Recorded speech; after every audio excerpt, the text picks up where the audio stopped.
1월 31일 주일 예배를 주님께 드리겠습니다.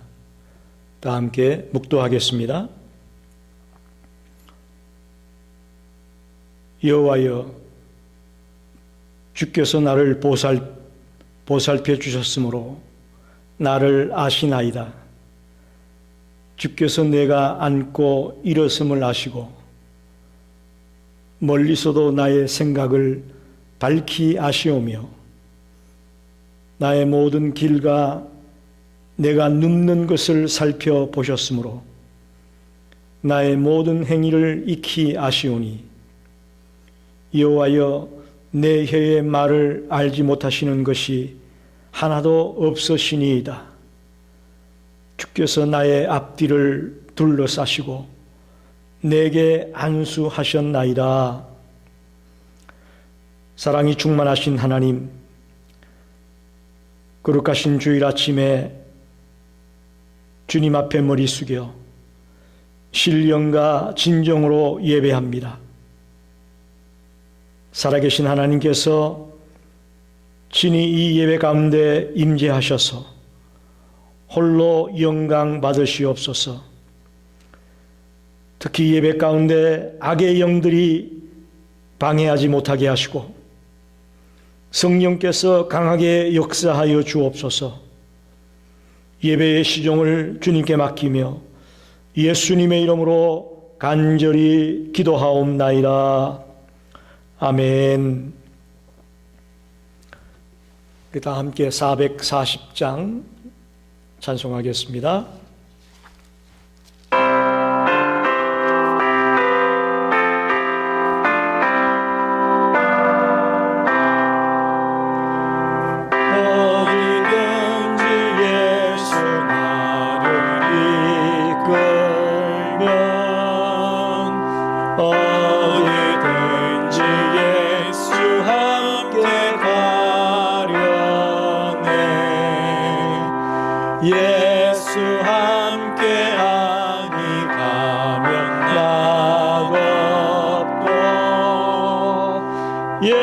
예수님과 동행하면 겁없네.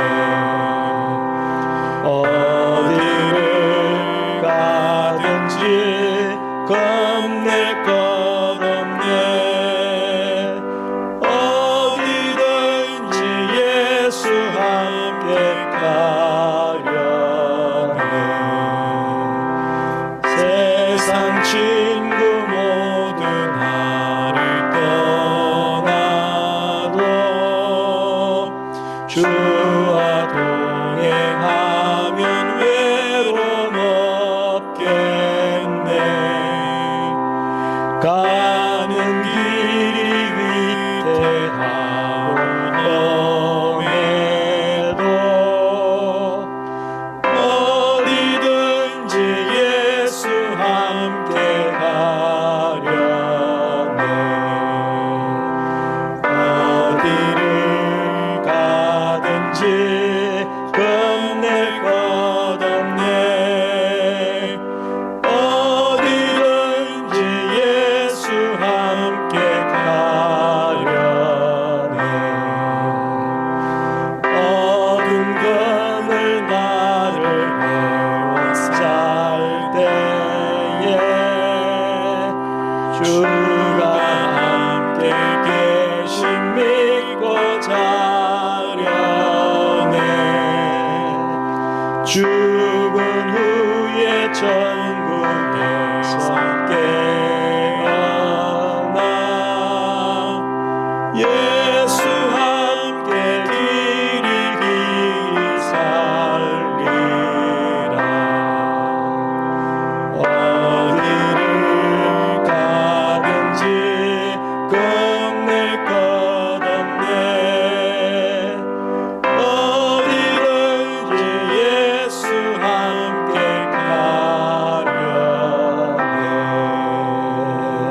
가려네. 아멘.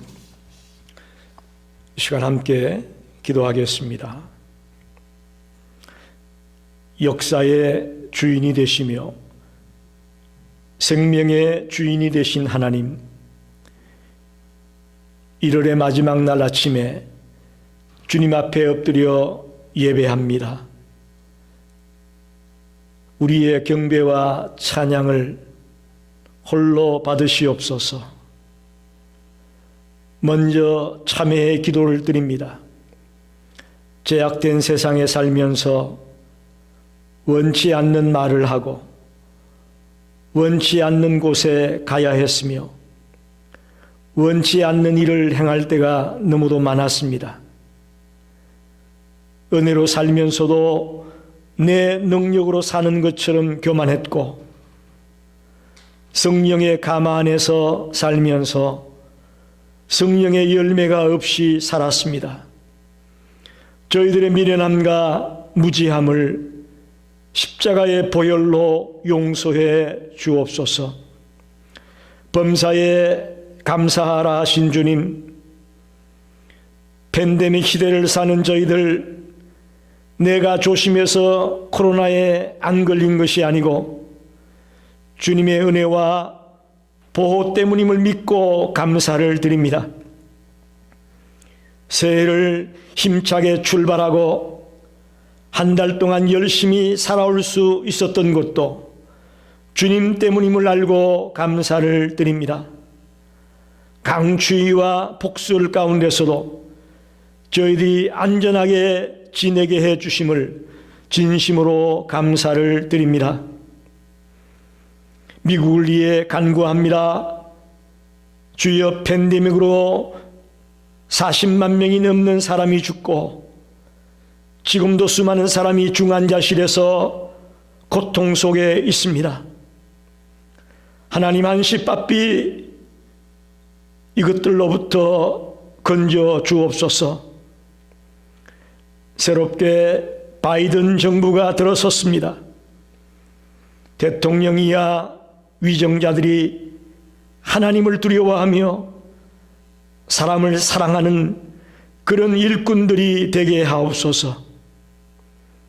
특별히 미국의 교회와 종교 지도자들이 포스트 모던 시대와 종교다원주의 시대를 맞아 비성경적인 모습으로 전락하지 말고 말씀으로 돌아가고 성령으로 충만하게 하옵소서.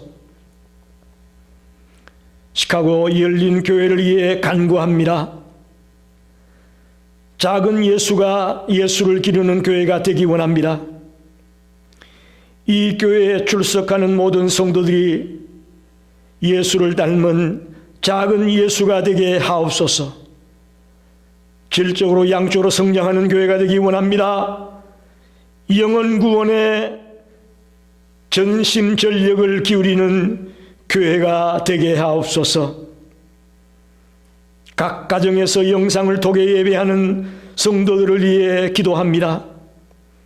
코로나 상황에서도 희망을 잃지 않게 하시고 더 간절히 주님을 사모하게 하시고 이 마지막 때에 믿음의 대장부들이 다 되게 해 주시옵소서. 오늘 설교하는 건성현 전도사님에게 함께 해 주시기 원합니다. 성령의 충만함으로 힘차게 말씀을 대언하게 해 주시옵소서. 예수님의 이름으로 간절히 기도하였습니다.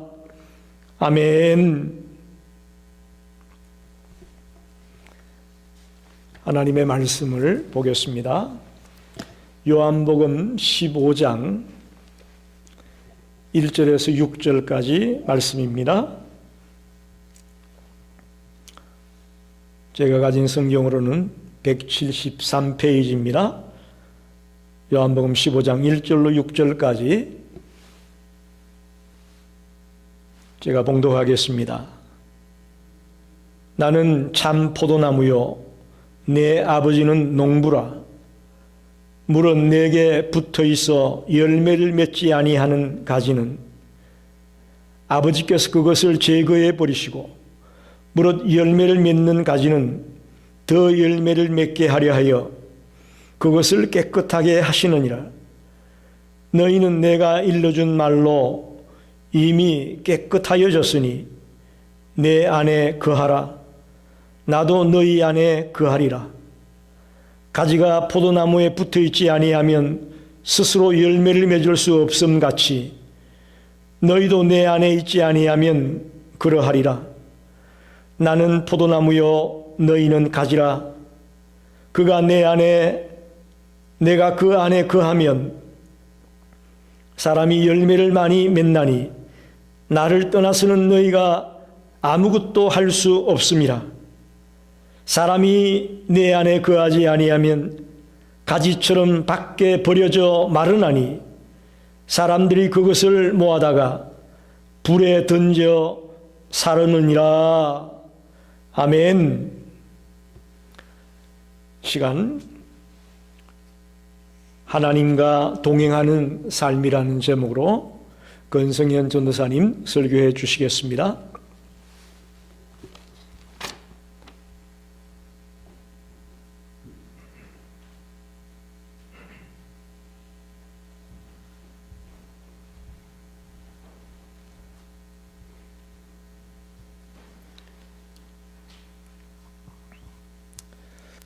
할렐루야. 오랜만에 자리에 섰습니다. 오늘 본문의 포도나무 비유는 우리가 함께 읽은 오늘 본문 말씀은 우리에게 굉장히 유명하고 익숙한 말씀이죠. 이 포도나무 비유의 핵심은 다들 아시겠지만 이 가지가 포도나무에 붙어 있어야 열매를 맺는 것과 같이 우리도 예수님 안에 거할 때 열매를 맺을 수 있다라는 것입니다. 가지가 나무에서 떨어지면 어떻게 되죠? 죽어서 열매를 맺을 수 없고 마른 가지가 되어서 불태워지듯이 우리도 예수님 안에 거하지 않으면 열매를 맺을 수 없고 끝내는 멸망할 수밖에 없다는 사실입니다.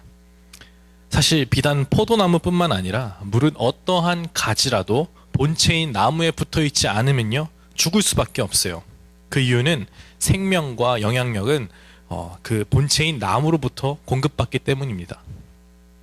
그래서 이 포도나무 비유의 핵심은 열매를 맺어야 한다는 것도 있지만 근본적으로는 포도 가지가 포도나무에 잘 붙어 있느냐 또는 내가 하나님 안에 잘 거하고 있느냐 못하고 있느냐 하는 문제입니다.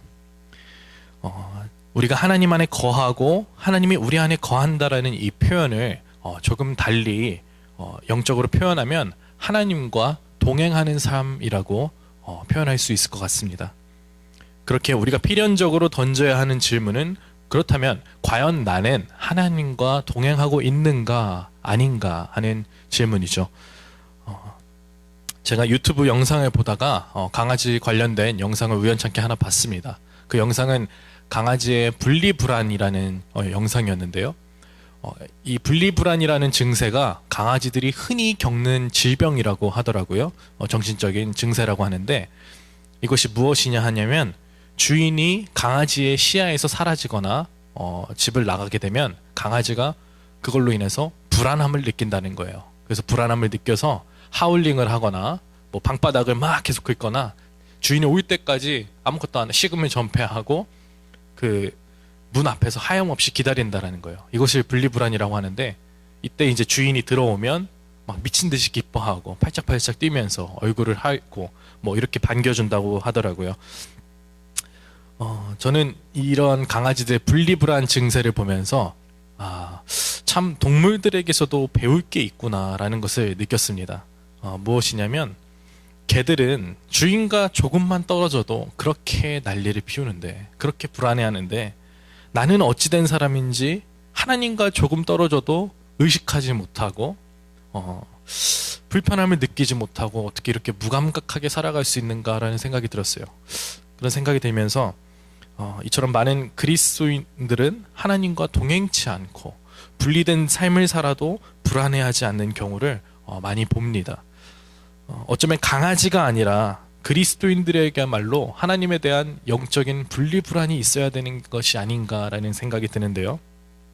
포도 가지가 포도나무를 떠나서는 살 수 없듯이 그리스도인들은 하나님과 동행치 않고서는 살 수가 없기 때문입니다. 여러분 동행하면 무엇이 떠오르시나요? 저는 동행하면 한 부부가 두 손을 맞잡고 함께 길을 걷는 모습이 떠오릅니다. 한글 사전에서는 동행을 함께 가거나 오거나 하는 것, 히브리어로는 할라크, 영어로는 walk with, 즉 동행이란 둘이 같이 걷는 것입니다. 성경에서 동행은 특별히 하나님과 친밀한 관계를 유지하며 인격적인 교제를 나누는 것을 의미합니다. 성경에서 일생을 하나님과 동행함으로써 말미암아 하나님께 인정받고 쓰임받아서 죽음을 보지 않고 천국으로 올라간 사람이 딱 2명이 있어요. 누굴까요?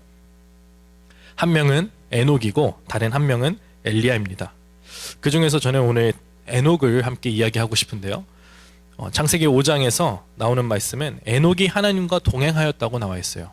근데 얼마나 동행을 했는지 아십니까? 에녹이 하나님과 3개월도 아니고요, 3년도 아니고 30년도 아닙니다. 무려 300년을 에녹은 하나님과 동행하였다라고 기록되어 있습니다. 여러분, 300년은 정말 말처럼 쉬운 게 아니겠죠. 에녹은 근데 300년 동안 변함없이 하나님과 동행했다고 합니다. 300년 동안 환경이 안 변했겠습니까? 어려움이 없었겠습니까? 에녹이라고 항상 성공만 했겠습니까? 몸이 아팠을 때도 있을 것이고, 답답하고 낙심했었을 때도 있을 것이고, 환경적으로 참 힘들 때도 있었을 것입니다. 그런데도 변함없이 300년 동안 하나님과 동행했다라는 것.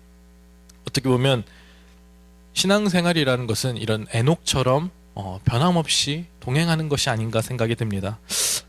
우리는 잘 될 때는 하나님 찾다가 조금 문제 있으면 하나님 어디 계신 거냐고, 어떻게 나한테 이럴 수 있는 거냐고 이렇게 반문하는 경우를 많이 봅니다.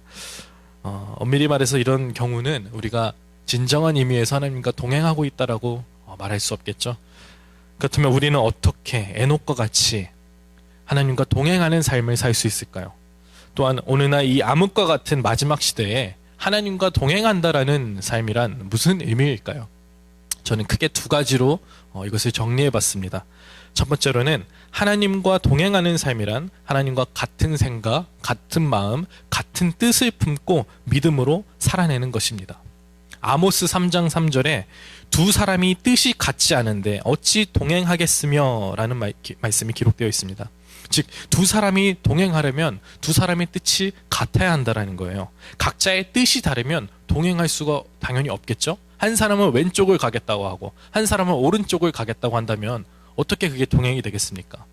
결혼한 부부라고 하더라도 한 지붕 아래 산다고 하더라도 그 두 사람의 목적과 인생의 목적과 가치관이 다르다면 동행이라고 하기가 힘든 겁니다. 한 지붕 아래 살았을 때에 한 목적과 가치관, 같은 가치관을 공유하며 같은 방향으로 나아갔을 때 우리가 동행이라고 할 수 있죠. 그렇기 때문에 하나님과 동행하는 사람이란 나의 고집과 내 뜻을 내려놓고 하나님의 뜻과 마음을 품고 따른다는 뜻입니다. 이 동행이란 하나님의 뜻과 마음을 품고 따르는 거라고 제가 말씀드렸는데, 그렇다면 여기서 이제 질문을 할 수도 있어요. 저도 내 뜻과 내 생각 내려놓고 주님 따르려고 하는데 그 주님 뜻을 알 수가 없습니다. 헷갈립니다. 이게 도무지 알기가 힘듭니다. 어떻게 해야 주님의 뜻을 알 수 있습니까? 그래서 가끔씩 사람들이 이제 자기 뜻을 이제 주님의 뜻이라고 포장해가지고 말하는 경우를 많이 봅니다. 근데 우리가 어떻게 하나님의 마음을 알 수 있을까요? 우리의 힘으로 알 수 있을까요? 아니요, 절대 알 수가 없습니다. 하지만 아시는 분이 한 분 계십니다. 누구시죠? 바로 우리 안에 내주하시는 성령님이십니다. 고린도전서 2장 10절에 성령은 모든 것, 곧 하나님의 깊은 것까지도 통달하시느니라. 아멘. 성령님께서는 하나님의 깊은 마음까지도 아시기 때문에 그 성령님의 감동되어 이끌려 살아가는 사람들에게는 하나님의 깊은 마음까지도 전달이 되는 거예요. 하나님의 깊은 뜻까지도 깨닫게 되는 겁니다. 누구를 통해서? 성령님을 통해서. 그래서 이어지는 고린도전서 2장 16절에 누가 주의 마음을 알아서 주를 가르치겠느냐, 그러나 우리가 그리스도의 마음을 가졌느니라. 아멘. 즉, 우리 안에 거하시는 성령님을 통해서 우리가 그리스도의 마음과 뜻을 소유할 수 있게 된다는 말씀입니다. 여러분, 본디 문자 그대로 우리가 하나님과 동행을 실천하려면 우리가 하늘나라에 올라가거나 하나님이 내려오셔야 돼요. 근데 우리가 올라가려면 죽는 방법밖에 없지 않습니까? 그래서 하나님께서 독생자 예수 그리스도 이 땅에 보내셔서 오셨습니다. 주님이 십자가에서 죽으시고 부활하시고 승천하신 후에는 우리와 동행하시기 위하여 보혜사 성령님을 보내주시면서 우리와 영원토록 함께 하시도록 약속하셨습니다. 그래서 우리는 보혜사 성령님과 함께 교제하며 그분의 인도하심을 받는 것이 우리가 추구해야 할 동행입니다. 여기서 중요한 것은 우리는 하나님의 뜻을 아는 것에서 그치지 않고 믿음으로 순종하는 데까지 나아가야 합니다. 히브리서 11장 5절에 보면 에녹에 관해 이렇게 말합니다. 믿음으로 에녹은 죽음을 보지 않고 옮겨졌으며 그는 옮겨지기 전에 하나님을 기쁘시게 하는 자라 하는 증거를 받았느니라. 그러니까 믿음으로 하나님을 기쁘시게 하는 자라라는 증거를 받은 거거든요. 즉 이것은 우리가 믿음을 갖고 나아갈 때에 하나님을 기쁘시게 하며 하나님께서 역사하신다라는 거예요. 하나님은 불평과 불만의 사람과 함께하는 것이 아니라 믿음의 사람과 역사하신다는 거죠. 때로는 우리가 하나님의 뜻이 이해가 안 되거나 우리의 상식에 좀 안 맞다고 생각이 되거나 꺼림칙하거나 따르기가 힘들지 않나라는 생각이 들 때가 있습니다. 성령의 감동이 좀 때로는 무모하지 않나 이런 생각이 들 때도 있어요. 어떤 일이 일어나죠? 성경만 보더라도요. 어떻죠? 원수를 사랑하라 라고 해요. 오른뺨을 맞거든 왼뺨을 갖다 대라라고 해요. 77번까지라도 용서해 주라라고 해요. 네 가진 것을 가난한 자에게 나누어 주라고 해요. 이런 것들이 어떻게 보면 이렇게 무모하고 나의 상식으로는 힘든데 라는 생각이 드는데 여러분 믿음으로 에녹과 같이 순종할 때에 그 사람은 하나님을 기쁘시게 하는 자라라는 칭호를 일컬음을 받을 것입니다. 그래서 이어지는 6절에 믿음이 없이는 하나님을 기쁘시게 하지 못하나니 하나님께 나아가는 자는 반드시 그가 계신 것과 또한 그가 자기를 찾는 자들에게 상 주시는 이심을 믿어야 할지니라. 아멘. 저와 여러분이 우리 안에 내주하시는 성령님으로 말미암아 하나님의 깊은 뜻을 깨닫고 믿음으로 순종하여 하나님을 기쁘시게 해드리는 귀한 동행하시길 주님의 이름으로 간절히 축복합니다. 두 번째로 하나님과 동행한다라는 것은 영적으로 깨어 있다라는 것입니다. 제가 군 생활을 이제 강원도 양구라는 산골에서 했습니다. 강원 최전방 DMZ라는 비무장지대에서 북한 초소와 마주 보면은 그런 곳에서 군 생활을 했는데요. 그 중에 가장 힘들었던 것 중에 하나가 보초를 서는 거였어요. 하루에 대략 한 6시간 정도 6시간에서 8시간 정도 근무를 섰던 거를 기억하는데 2시간씩 나눠서 그 중에 가장 힘들었던 것이 야간 근무였어요. 야간 보초였습니다. 야간에 일어나서 새벽 2시 정도에 일어나면 새벽 4시까지 근무를 서는 겁니다. 특별히 겨울에는 영하 40도까지 떨어지는 추위에 이제 그것을 했어야 됐어요. 근데 이제 딱 보초에 올라서면 저희 소대 부대에 내려오던 선임들의 그런 지령 같은 것이 항상 있었어요. 그것이 무엇이냐면 유명한 문구죠. 우리의 주적은 북한이다거든요. 원래 우리의 주적은 북한이다. 근데 그걸 바꿔서 우리의 주적은 간부다라고 하는 거예요. 그래서 딱 들어가면 이제 후임인 저는 딱 들어가면 전방인 북한 초소를 바라봐야 됩니다. 망원경으로 북한 초소를 바라봐서 야간 투시경으로 북한 초소에 이상이 징후가 없는지 우리 철책에 뚫린 데가 없는지 이런 걸 살펴봐야 되거든요. 근데 바로 이제 뒤를 돌아봐서 아군을 감시를 하는 거예요. 간부가 올라오는지 안 올라오는지 우리의 주적은 간부다라고 하면서. 왜냐하면 선임은 그 시간에 잠을 자야 되거든요. 그래서 참 이런 아이러니한 일이 있었는데 가끔 뉴스를 봐가지고 최전방 초소가 뚫렸다. 북한 귀순한 사람이 뚫고 들어왔다. 이런 이야기를 보면 아이고 일어날 것이 일어났구나 라는 생각이 가끔 들고는 합니다. 여러분 우리의 주적이 북한이든 간부든요. 보초를 서지 않으면 경계는 뚫리게 돼 있어요. 그리고 그 경계가 뚫리면 어떤 일이 일어나죠? 치명적인 공격을 받고 전쟁에서 패배할 수밖에 없는 겁니다. 이처럼 우리 모두는 영적인 전쟁을 치르는 그리스도의 군사입니다. 그렇게 우리는 영적으로 깨어서 경계할 필요가 있는 것입니다. 그렇다면 영적으로 무엇을 깨어서 경계해야 할까요? 바로 죄입니다. 신앙생활을 하다 보니 느끼는 것은 모든 사람들에게는 영적인 아킬레스건이 있다라는 사실입니다. 저 또한 마찬가지고요. 이 아킬레스건이라는 말은 고대 그리스의 전설적인 영웅이었던 아킬레스로부터 유래되었다고 합니다. 이 아킬레스는 온 몸이 무적이었다고 해요. 근데 발 뒤꿈치만 무적이 아니었어요. 근데 전쟁에 나갔는데 하필 이 무적이 아닌 발 뒤꿈치에 화살을 맞고 죽어서 그때부터 치명적인 약점을 아킬레스건이라 이렇게 불렀다고 합니다. 여러분, 각자 사람들에게는 이처럼 영적으로도 무른 영역이 있는 것 같아요. 죄에 특별히 취약한 부분이죠. 사탄은, 마귀는 이 부분을 집요하게 물고 놓치지 않고 노립니다. 물질에 약한 사람이 있고요, 자녀에 껌뻑 죽는 사람이 있고요, 부부싸움에 약한 사람, 부부관계에 약한 사람, 이성에 약한 사람, 자존심에 약한 사람, 그런 관계에 약한 사람, 정말 다양합니다. 나의 영적으로 아킬레스건이 누구에게나 하나씩은 존재한다고 봅니다. 이것은 내가 얼마나 오랫동안 신앙생활을 했나, 어떠한 직분을 가지고 있는가 상관이 없습니다. 정말 하나님의 은혜가 충만할 때는 마치 내가 다 성화된 것 같아요. 나에게서 드디어 죄의 본성이, 이 마귀놈이 드디어 사라졌구나 이러는데요, 그 은혜가 시들시들해지면 어떻게 되죠? 슬금슬금 이 죄의 본성이 꿈틀꿈틀 올라오는 게 느껴집니다. 이 육신의 본성에 대해 성경은 어떻게 말하는지 한번 볼까요? 로마서 7장 18절에 내 속 곧 내 육신에 선한 것이 거하지 아니하는 줄을 아노니 원함은 내게 있으나 선을 행하는 것은 없노라.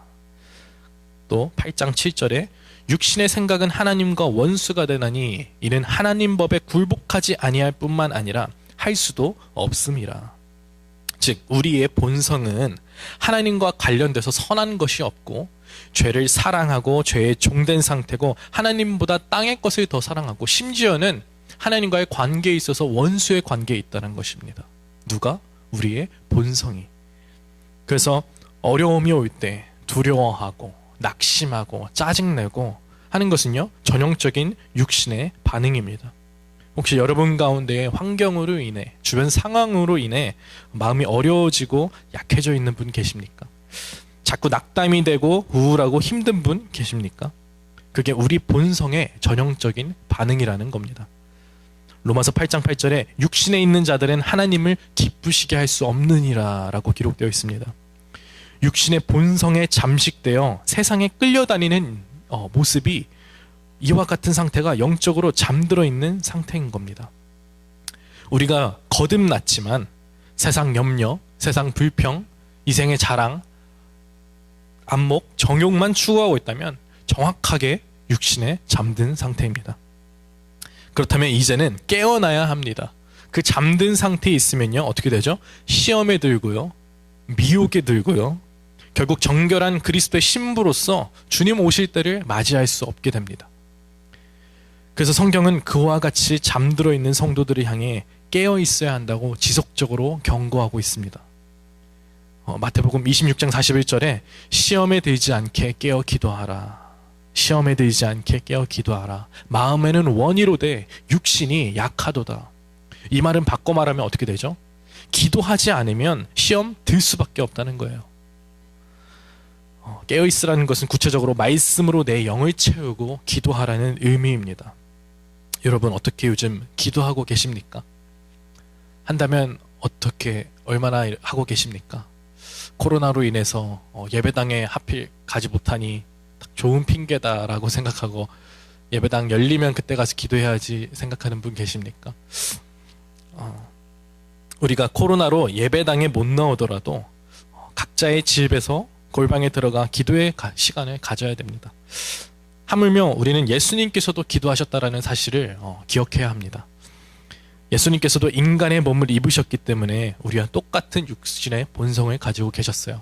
그래서 예수님도 공생의 사역을 나가시기 전에 40일 금식 기도를 하셨고 철야 기도를 하시고 특별히 십자가를 지기 전날에도 피땀 흘리며 기도하셨다고 말합니다. 왜 그러셨습니까? 육신의 본성을 이기기 위해.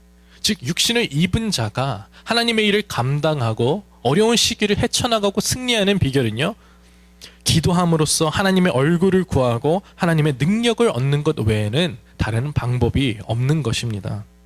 그러므로 이 혼란스러운 때에 우리가 구해야 하는 것은 영적으로 깨어서 기도와 말씀으로 무장하는 것입니다.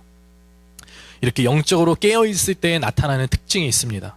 그것은 로마서 8장 13절 14절에 나와 있는데, 너희가 육신대로 살면 반드시 죽을 것이로되 영으로서 몸의 행실을 죽이면 살리니 무릇 하나님의 영으로 인도함을 받는 사람은 곧 하나님의 아들이라.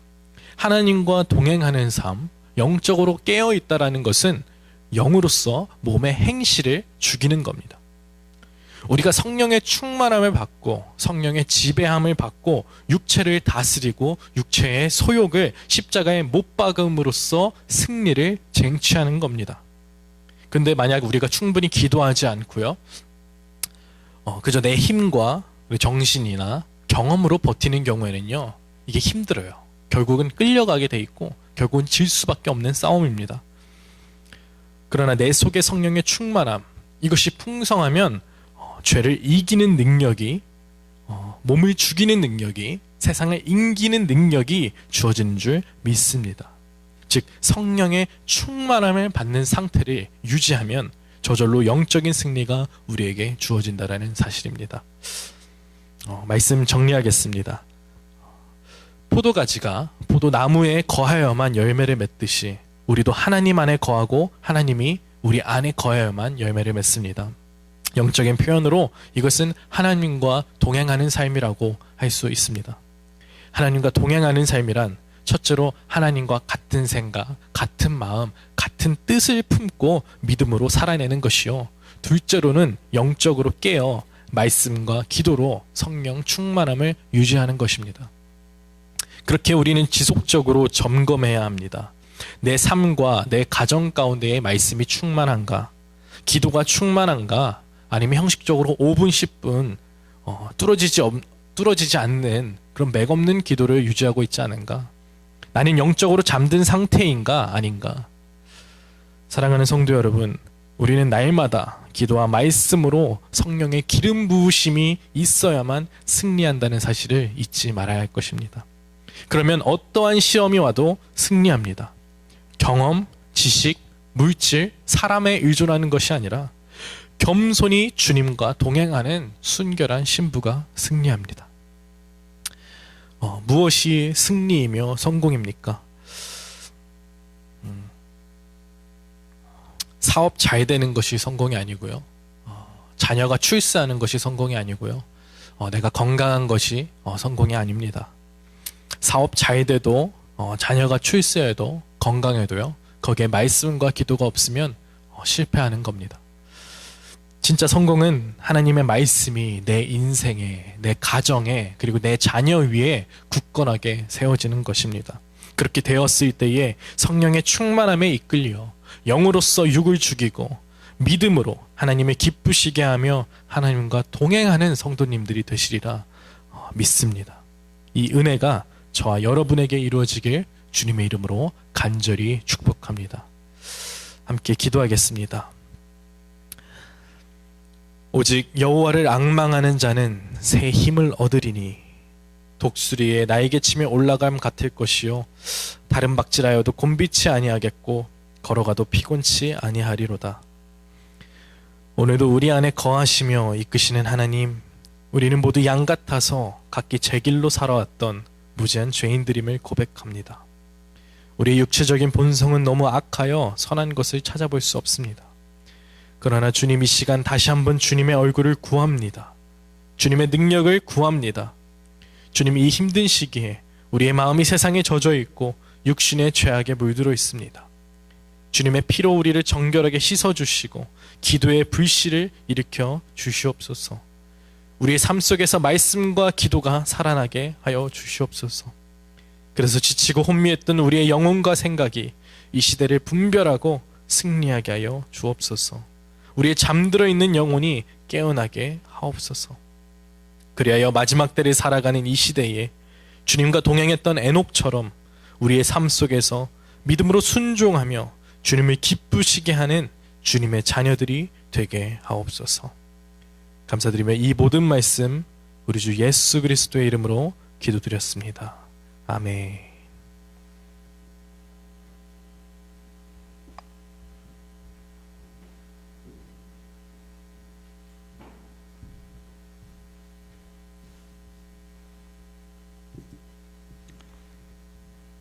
귀한 말씀 감사합니다. 우리 220장 사랑하는 주님 앞에 찬송하면서 준비하신 헌금을 주님께 드리겠습니다.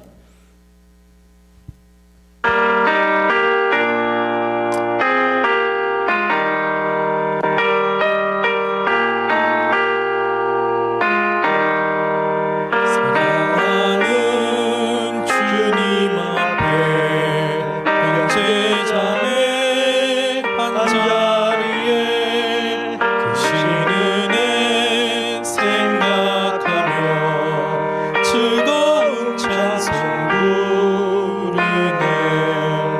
내 주 예수 본을 받아 모든 사람 내 몸같이 환난 근심 위로하고 진심으로 사랑하세. 아멘. 기도하겠습니다. 하나님 감사합니다. 지난 한 달 동안도 하나님의 눈동자와 같은 보호하심과 인도하심 가운데 살아오게 하심을 감사를 드립니다. 이 시간 주님의 은혜에 감사하고 감격하여 저희들 예물을 드립니다. 10의 1로 주정헌금으로 감사헌금으로 선교헌금으로 제목을 따라 예물 드립니다. 사람에게 보이기 위한 것이 아니요 누가 알아달라고 드리는 것이 아님을 주님 아시지요. 나의 모든 것이 하나님의 은혜 때문임을 알고 내 신앙의 고백으로 이 예물을 드립니다. 이 예물이 사용되어지는 곳곳마다 하나님의 나라가 확장되어지며 선교와 구제와 봉사의 일들이 수없이 생겨날 수 있도록 역사하여 주옵소서. 특별히 저희 교회가 있으나마나한 교회가 되지 말고 꼭 있어야 될 교회가 되게 해 주시옵소서. 이 어려운 환난의 시기에 우리 모든 성도들의 가정을 지켜주실 줄 믿사오며 예수님의 이름으로 축복하며 기도하옵나이다. 아멘. 교회 소식을 전합니다. 목회 서신에 나눠드렸던 것처럼 2월 14일 주일부터 성전에 모여서 대면하면서 예배를 드리겠습니다. 2월 14일입니다. 여러분 꼭 기억하시고 또 그동안도 철저하게 건강을 잘 유지하셔서 2월 14일 날 모일 때 한 명도 빠짐없이 다 달려나와서 같이 예배할 수 있는 그런 성도들이 되시기를 꼭 부탁을 드립니다. 그리고 오늘 귀한 말씀을 전해주신 우리 권성현 전도사님에게 진심으로 감사를 드립니다. 우리 다 일어나셔서 53장 성전을 떠나기 전 1절 찬송하고 축도로 예배 마치겠습니다.